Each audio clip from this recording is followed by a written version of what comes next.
A los 16 años, Matías Berardi fue secuestrado al volver de una fiesta.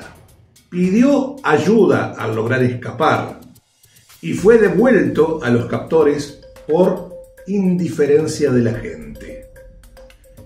15 años después, la condena a la última integrante de la banda familiar que lo asesinó cierra un caso que sigue doliendo hasta el día de hoy.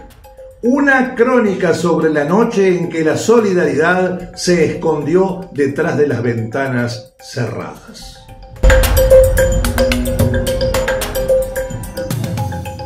En Crónicas de Pasiones, Muertes y Desamor presentamos El último grito de Matías Berardi. Era la madrugada del 28 de septiembre del año 2010 y Buenos Aires parecía contener la respiración.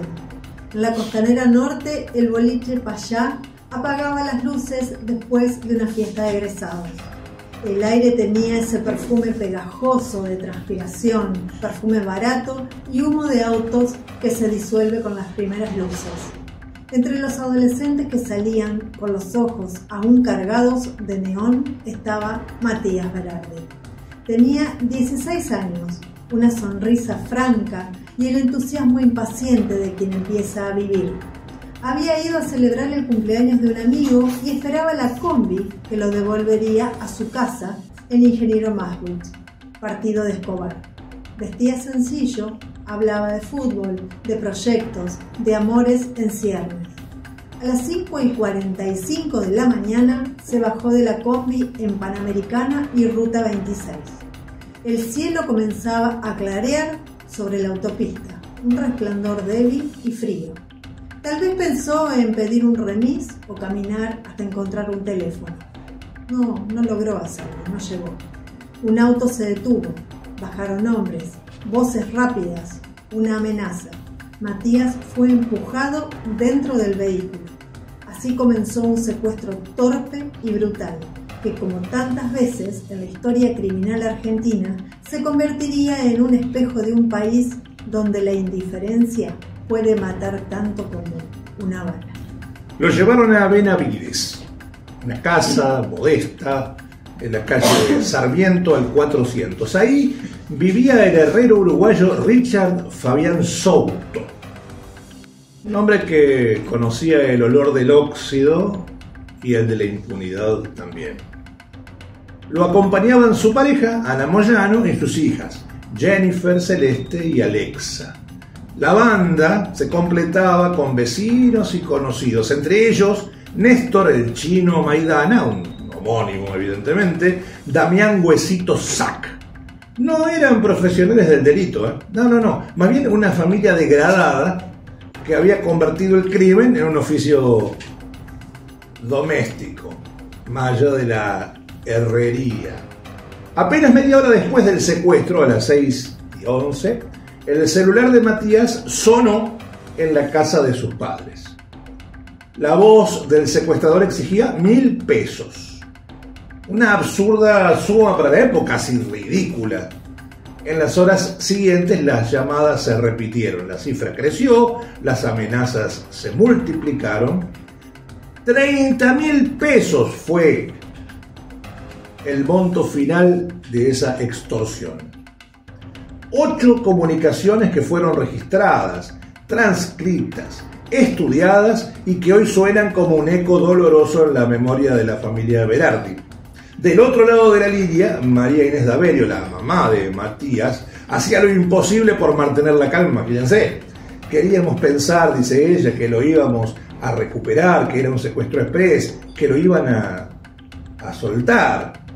Claro, no sabían, pobres, que en esa casa su hijo era mantenido cautivo en una habitación oscura, custodiado por las hijas del herrero de Souto y por cómplices que se turnaban para vigilarlo. Matías estuvo más de 13 horas encerrado. A veces se escuchaban sus pasos, su voz pidiendo agua, su intento de negociar con los captores. Quienes lo tuvieron delante dirían después que estaba sereno, que pedía por favor, que prometían que no iba a contar nada si lo dejaban ir. Nadie lo escuchó, hasta que en algún momento del mediodía, aprovechando un descuido o una puerta mal cerrada, se logró escapar. Corrió por la calle Sarmiento, descalzo, agitado, gritando que lo tenían secuestrado. Tocó timbres, pidió ayuda, imploró que alguien lo dejara usar un teléfono, y nadie lo ayudó. Lo miraron desconfiados, con esa mezcla de miedo y cansancio que paraliza. Algunos vecinos incluso alertaron a los propios secuestradores, creyendo que el chico había sido un ladrón. En esa escena mínima, doméstica, se condensó la tragedia argentina. Un adolescente pide auxilio y la sociedad, incrédula, lo entrega a sus verdugos. Los miembros de la banda salieron a buscarlo y lo recapturaron sin dificultad. Ya no había rescate posible. Lo subieron a un auto y lo llevaron hacia un descampado sobre la ruta 6 a la altura de Campana.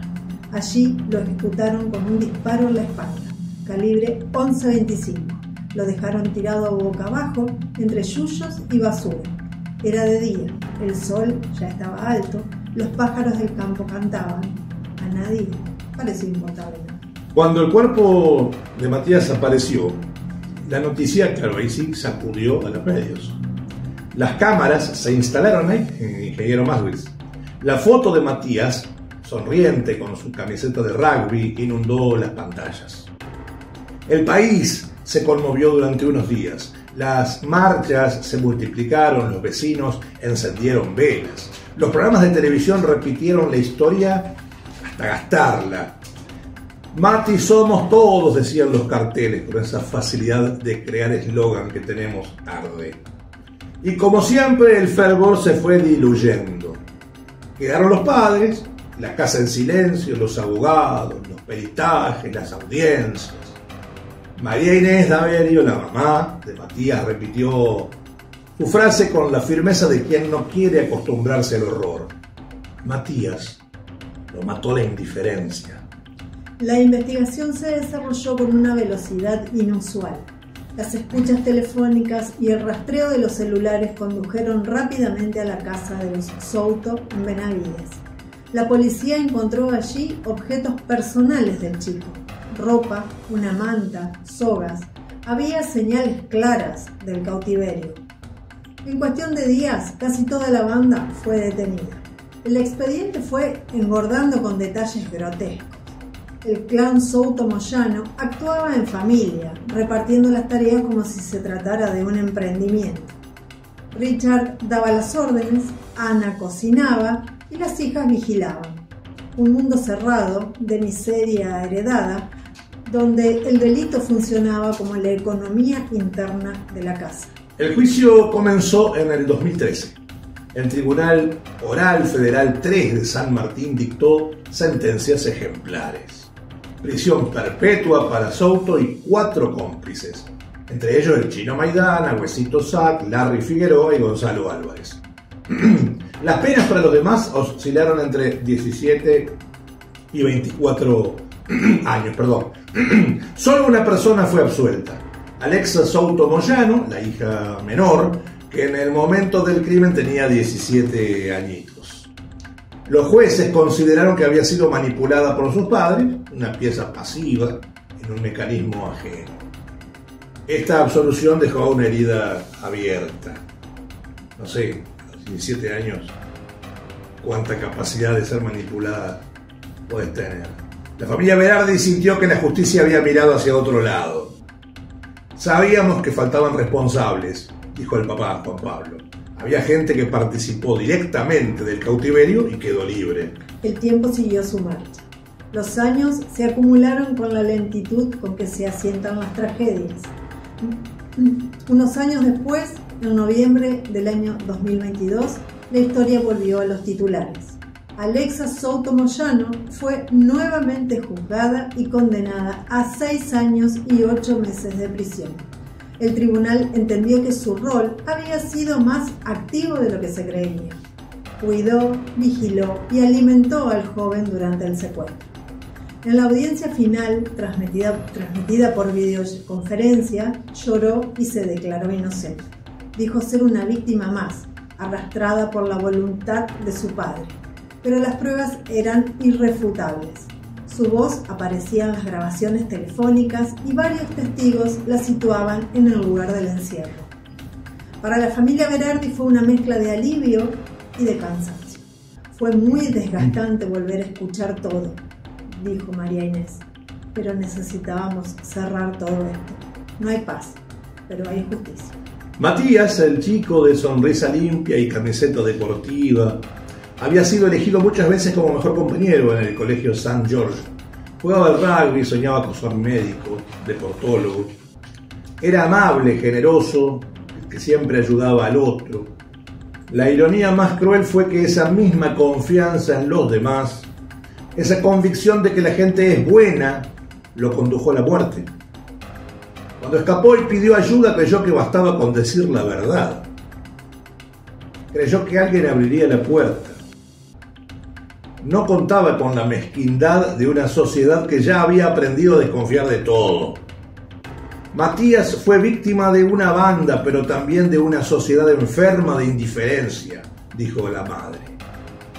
Y esa frase, repetida una y otra vez, se convirtió en la definición más precisa del caso. El expediente judicial es un archivo de sombras. Las fotografías del descampado, el croquis del recorrido, los audios de las llamadas. Todo está allí, petrificado, como si el papel pudiera contener la violencia.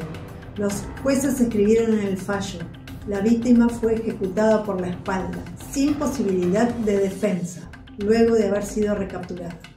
El lenguaje judicial, siempre aséptico, apenas alcanza a sugerir el espanto. Con la condena del año 2022, el caso quedó cerrado en términos legales, pero no en términos morales. Cada aniversario, los padres de Matías vuelven a su tumba, vuelven a la misma pregunta: ¿por qué nadie lo ayudó? Obviamente nadie responde. María Inés Daverio, 15 años después, sigue recibiendo mensajes en las redes sociales. Compañeros de colegio, amigos, desconocidos, todos recuerdan al chico que se preocupaba por los demás. Lo que más me dicen es que era solidario, que siempre pensaba primero en el otro, cuenta. En su casa y el ingeniero Maschwitz, el cuarto de Matías permanece casi igual. La cama, las fotos, los trofeos, la vida suspendida. Uno no se recupera de algo así, dice la madre. Solo aprende a convivir con la ausencia. El clan Souto, en cambio, se dispersó entre cárceles y condenas. Richard Fabián Souto cumple prisión perpetua. Su mujer, Ana Moyano, ve pasar los años detrás de los muros. Los hijos, las hijas, los cómplices, todos forman parte de un álbum de miserias. Ninguno demostró arrepentimiento. Durante el juicio, varios declararon que no sabían que el chico estaba secuestrado. Otros culparon al patriarca. En ese universo deformado, la culpa se volvió una moneda inútil. El fiscal del caso lo resumió con crudeza. No fue un crimen profesional, fue una suma de miserias humanas que terminó en tragedia. Pero el caso Berardi es más que un expediente penal. Es una historia que desnuda una falla social. No es solo el crimen de una familia marginal, sino la imagen de una comunidad que prefirió no involucrarse. Los vecinos que cerraron la puerta, los policías que tardaron, los funcionarios que relativizaron. El entonces ministro de Seguridad bonaerense, Ricardo Casal, llegó a declarar: no parece que haya intentado escapar, más bien fue una ejecución. Una frase que, más que aclarar, buscó sembrar sospechas sobre la víctima y desviar la atención de la desidia estatal. No hay metáfora más exacta del modo en que la burocracia justifica el horror. Se culpa al muerto para absolver a los vivos. Cada 28 de septiembre, los amigos y familiares de Matías se reúnen en Ingeniero Maschwitz. Encienden velas, leen cartas, guardan silencio.